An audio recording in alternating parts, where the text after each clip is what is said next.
I'm going Celtics. I'm going Celtics going to win. Jayson Tatum got off to a rough start. He finished well, Skip, 24 points, 18 rebounds, 6 assists, 4 blocks. The blocks and the rebounds were career high.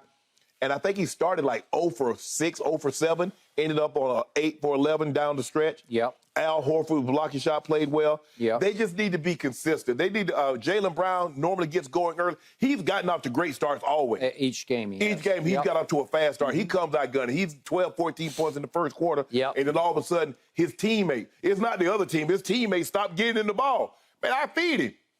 You got 14. There's no way a guy should have 12, 14 points in the first quarter and end the game with 20 points. Yep. No way. He's too good of a guy.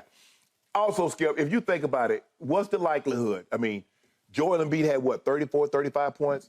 James Harden had 42, and you won by 1. That's as good as you can play. You can't play any better than that, Skip.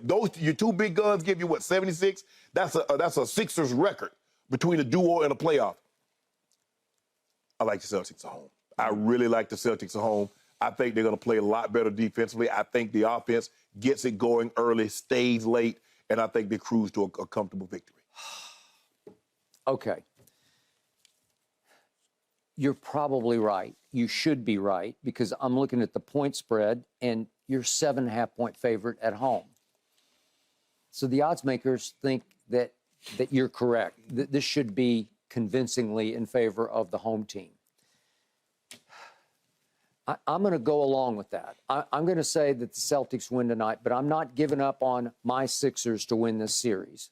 I'm not sure how or why, but it would have to be, they're going to have to survive by whatever skin of your teeth means. I don't know what that means, but whatever skin you have on your teeth, they're going to have to use to survive Game 6. They just need to get it back to a Game 7 in Boston. I'm going to say the same thing about the Celtics that I've been saying about Golden State all year. Something has been missing from the finals runner-up. Mm-hmm. They have a new coach. It doesn't feel the same as with Ime Udoka last year. And I don't know what was going on with Joe Mazzulla yesterday, because those were some weird remarks from him. Oh, man. I like somebody cut his mic. Okay.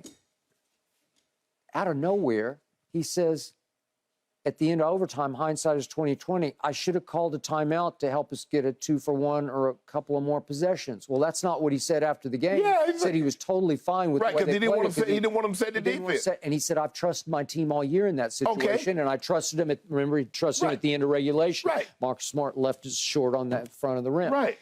Okay, so I don't know what's going on internally. Is there some dissension? Did some of the players have an issue? Did somebody upstairs have an issue with Mazzulla to the point that he felt like, I need to walk this back? Well, if they did have a question, a question about what transpired, he shouldn't answer that, because now you got us asking questions. You keep that between the team, and the team will say, okay, go explain it to him. Say, this is what I was thinking. I agree with you. If there's some internal issue, just deal with it internally. Yeah. You don't need to go back to the media. Okay, he's been at war, as we talked about, with the Boston media all year. He's going to lose that battle ultimately. Okay, but I don't know if this was facetious. Right. If he's saying, if he took such a beating in the media or talk shows, talk radio, and it stuck in his cross so badly that he gave a sort of a facetious, ironic, okay, you got me, I give up. But you can't win that, because it's like, how many Boston riders you think there are? 20? So it's 20 against 1. You ain't winning. That is correct. Okay, so is there something going on where they're a little bit psychologically vulnerable? I don't think tonight it will be, and here's my problem. I don't have a healthy Joel Embiid. In the quote that just resonated with me, that rang in my ears all night long, I wrote it down. I thought about it last night. Joel said after Sunday's game, obviously I had no lift with the brace and all. Okay, he's wearing a big bulky brace over a knee that has a small tear in it. And I'm sure it's aggravating, and it's hindering and annoying, and he's never had the highest pain threshold in the past. Right. But he's been impressing me on defense. He's moving around pretty well. Right. On offense, I see no explosion. So they degenerated, as you know, on offense in the fourth quarter. Joel goes 1 for 7, and it got more and more tedious to watch because you want to talk about slow-mo. Right. James would come down and just flip it over on the wing or to the elbow to Joel, and Joel would wait, and you say he's waiting on the double team. When he scored 52 on Boston, he didn't wait for anybody. Right. He wheeled and dealt. I Skip, maybe it's my eyes. Maybe I got to get a new TV because they do come out with new TVs every year. But I never looked at Joel Embiid as having lift. He doesn't have the quickness to get the ball and go right now because the uncertainty of that knee. I will concede that. But to say Joel Embiid was like, he's not an above-the-rim player, Skip. No, but I'm just talking offensively. When he gets going, yes. When he gets head of steam and gets his confidence up, he goes hard and as fast as he can go. And he's 7'1". What do you think he is? 325, 330. Okay. 40. When he puts his head down and goes off the catch, yes. It's hard to stop him. He doesn't have the suddenness that he normally would have without the That's what it is. It's suddenness. Yes. Maybe it's not lift. It's side to side. Yeah. It's not up. Yeah. Okay. As you know, he shot more free throws than anybody in the league, and he made 10 of 12 a game. Well, that's what in the fourth quarter they at least needed him to get to the free throw line, and he couldn't even get to the free throw line.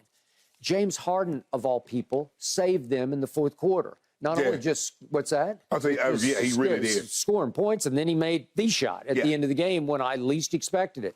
Because to your point yesterday, they're down 5 with, 2 minutes?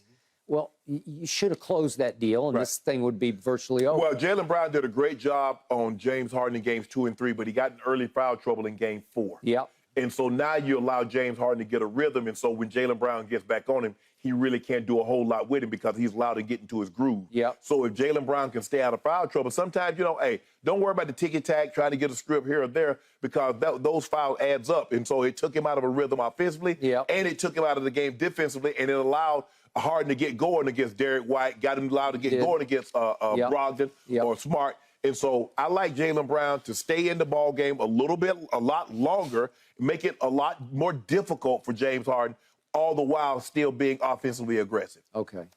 What am I supposed to do with James Harden? Am I supposed to trust him? He scores 45 in game 1 and then 12 and 16, and then he comes back with 42 when I least expected it. Can he give me 40 tonight? I doubt it. I mean, do they focus their defense on him? Do they say, no, you can't. You still got Joel Embiid in there. I got it. But Joel went 1 of 6 in the fourth quarter. And then when I least expected it, he got going a little bit in the overtime. Well, you better get going. You better hope you can have him blown out, and Joel Embiid won't be in the game in the fourth quarter. He goes 0 for 0. Well, that's not going to happen. But they scored a grand total of 15. You think Golden State was bad last night, scoring 17 in the fourth? They scored 15 in the fourth quarter and lived to tell it. What you call him? Old JT get the cooking. Now, old JT, that law firm, he get the cooking, Skip. Yeah. Whew, the hourly rate. It'll be over in about 65 minutes. Yeah, I still thought on the last play that Missoula questioned that JT should have just gone ahead and taken the shot because the clock's you're expiring. He waited too long. I mean, bro, you got 9 seconds, not 19. Yeah, you got to get into emotion. He whipped it to Marcus Smart. How can you blame Marcus Smart? He did the best. He caught it and shot it about as fast as you could catch it. Exactly. And he made it. But it didn't matter. It was too late. Thanks for watching, Undisputed fans. Subscribe here to get the very latest from Skip and Shannon. Plus, go watch a few segments from our other shows on FS1.